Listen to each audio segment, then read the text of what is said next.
Assalamualaikum warahmatullahi wabarakatuh. Alhamdulillah, alhamdulillahirabbil alamin. Wassalatu wassalamu ala asyrafil anbiya wal mursalin wa ala alihi wa ashabihi ajma'in. Amma ba'd. Bapak, Ibu, sahabat penyuluh yang berbahagia, terkhusus kepada seluruh rekan-rekan penyuluh agama Islam, para ustaz, para dai, para mubaligh.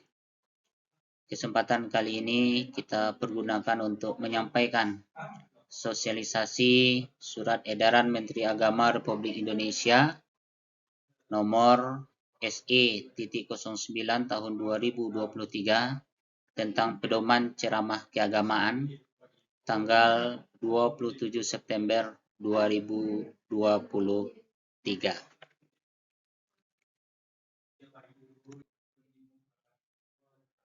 Sebagai mukaddimah, mari kita lihat firman Allah Subhanahu wa taala surah An-Nahl, surah yang ke-16 ayat 125. Na'udzubillahi minasyaitonir rajim. Bismillahirrahmanirrahim.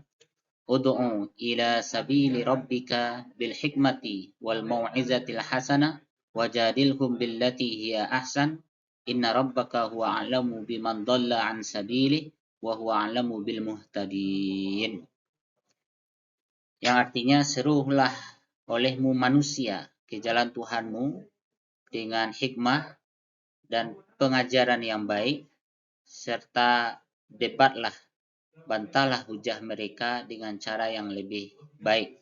Sesungguhnya Tuhanmu, dialah yang paling tahu siapa yang tersesat dari jalannya, dan dia pula yang paling tahu siapa yang mendapat petunjuk. Dalam ayat ini dapat kita ambil kesimpulan ada 3 pendekatan yang dapat kita lakukan ketika kita melakukan dakwah. Yang pertama melalui hikmah, yang kedua melalui mau'izatil hasanah atau pengajaran yang baik, dan yang ketiga melalui mujadalah atau debat, ya, yang sehat dan cerdas. Mudah-mudahan hal ini bisa kita lakukan sehingga dakwah ini bisa lebih diterima di tengah-tengah umat, sehingga peningkatan kualitas umat dapat terwujud, baik kesalehan individual maupun kesalehan sosialnya. Kita lihat latar belakang lahirnya SE nomor 9 tahun 2023 ini. Di dalam SE tersebut dijelaskan latar belakangnya. Yang pertama, bahwa kerukunan umat beragama merupakan bagian dari kerukunan nasional yang perlu dijaga untuk meningkatkan persatuan dan kesatuan bangsa sebagai modal dasar pembangunan nasional yang berkelanjutan.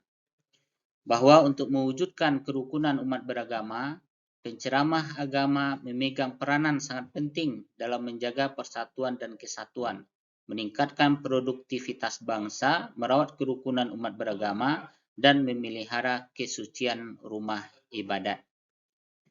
Bahwa berdasarkan pertimbangan sebagaimana yang dimaksud pada angka 1 dan angka 2, perlu menetapkan surat edaran Menteri Agama tentang pedoman ceramah keagamaan.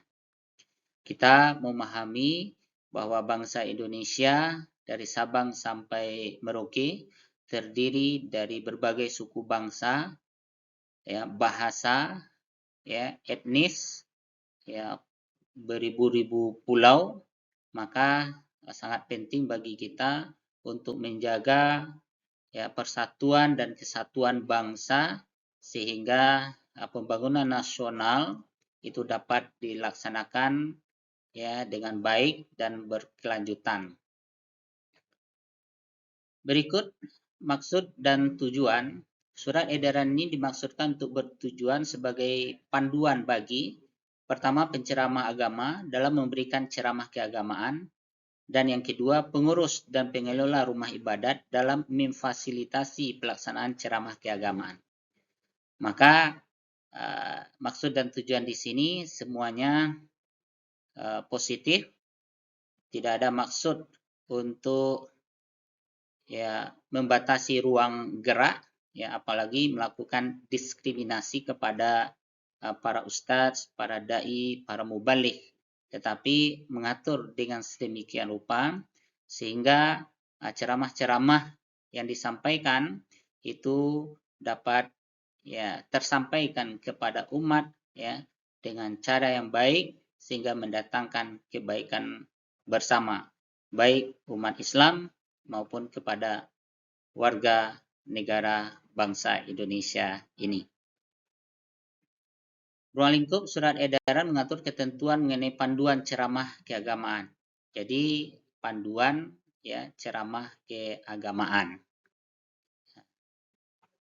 Berikut dasar Keputusan Menteri Agama Nomor 70 tahun 1978 tentang pedoman penyiaran agama, Keputusan Bersama Menteri Agama dan Menteri Dalam Negeri Nomor 1 tahun 1979 tentang tata cara pelaksanaan penyiaran agama dan bantuan luar negeri kepada lembaga keagamaan di Indonesia. Jadi dasarnya sudah sangat jelas sekali. Ketentuan yang pertama, penceramah memiliki A. Pengetahuan dan pemahaman keagamaan yang moderat, ya, dalam pengertian bahwa pengetahuan dan pemahaman keagamaan yang dimaksud di sini adalah ya pemahaman keagamaan yang berada di poros tengah, tidak cenderung kepada radikalisme dan ekstremisme, dan juga tidak longgar kepada liberalisme dan sekularisme. A. Sikap toleransi. B. Sikap toleransi serta menjunjung tinggi harkat dan martabat kemanusiaan. Jadi bagaimana kita sebagai seorang penceramah, dai mubalik, memiliki sikap toleransi serta menjunjung tinggi harkat dan martabat kemanusiaan. C. Sikap santun dan keteladanan dan wawasan kebangsaan. Kira-kira kriteria ini sudah cukup ya, memadai bagi seorang ustadz, mubalik, dai untuk menyampaikan pesan-pesan agama ke tengah-tengah umat. Berikut ketentuan poin 2 tentang materi ceramah keagamaan. A. Bersifat mendidik, mencerahkan, dan konstruktif. Ya, jadi sifatnya edukasi, memberikan pencerahan kepada umat, dan konstruktif, artinya memang memberikan dampak kemaslahatan, kebaikan, dan perbaikan di tengah-tengah umat, baik dari segi ibadahnya, dari segi keimanannya, dari segi akhlak, dan lain-lain sebagainya. B. Meningkatkan keimanan dan ketakwaan, hubungan baik intra dan antar umat beragama, dan menjaga keutuhan bangsa dan negara. Menjaga Pancasila, Undang-Undang Dasar Negara Republik Indonesia tahun 1945, Negara Kesatuan Republik Indonesia, dan Bhinneka Tunggal Ika. Jadi 4 pilar ya bangsa ini, ya Pancasila, Undang-Undang Dasar Negara Republik Indonesia tahun 1945, NKRI, dan Bhinneka Tunggal Ika itu menjadi acuan ya bagi kita semuanya. D. Tidak mempertentangkan unsur suku, agama, ras, dan antar golongan, sehingga dapat terwujud persatuan dan kesatuan di tengah-tengah anak bangsa dan tidak menimbulkan ya semacam gesekan-gesekan horizontal atau konflik-konflik sosial di tengah-tengah umat. Berikutnya, tidak menghina, menodai, dan atau melecehkan pandangan, keyakinan, dan praktik ibadat umat beragama, serta memuat ujaran kebencian. Jadi, tidak ada yang memandang diri suci, kemudian tidak ada yang memandang yang lain yang berbeda dengan kita dalam praktik ibadat, ya, berupa ujaran-ujaran kebencian. Semuanya adalah penuh dengan kasih sayang. Watawasau bil haq, watawasau bis sabr, dan watawasau bil marhamah. Berikutnya, tidak memprovokasi masyarakat untuk melakukan tindakan intoleransi, diskriminatif, intimidatif, anarkis, dan destruktif. Nah, ini sudah sangat jelas, ya. Tidak melakukan ya semacam provokasi, propaganda di tengah-tengah umat, sehingga umat nanti akan jatuh kepada ya tindakan intoleransi, diskriminatif, intimidatif, anarkis, ya apalagi destruktif.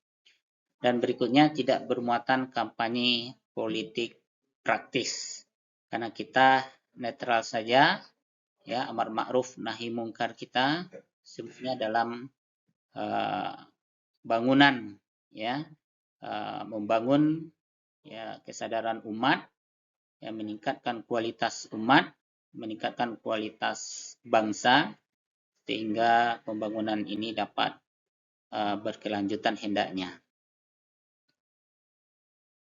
Seterusnya, ketentuan yang ketiga terkait dengan pembinaan, pemantauan, dan pelaporan. Ini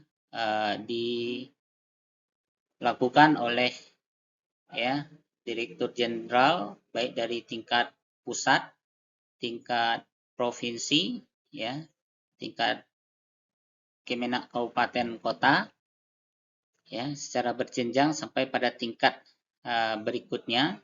Kemudian sosialisasi surat edaran dan penguatan kompetensi penceramah keagamaan. Dan pemantauan itu ya di daerah dilakukan oleh kepala bidang atau melalui pembimbing masyarakat yang berada di kantor wilayah Kementerian Agama Provinsi, terus sampai ke KUA. Ya, demikian yang bisa kita sampaikan dalam kesempatan kali ini terkait dengan surat edaran yang sudah dikeluarkan oleh Menteri Agama Republik Indonesia, Gus Menteri Yakut Khalil Qaumas, ya pada tanggal 27 September 2023. Mudah-mudahan bermanfaat untuk kita semua. Bersatu kita teguh, bercerai kita runtuh. NKRI harga mati. Demikian saja, terima kasih. Wassalamualaikum warahmatullahi wabarakatuh.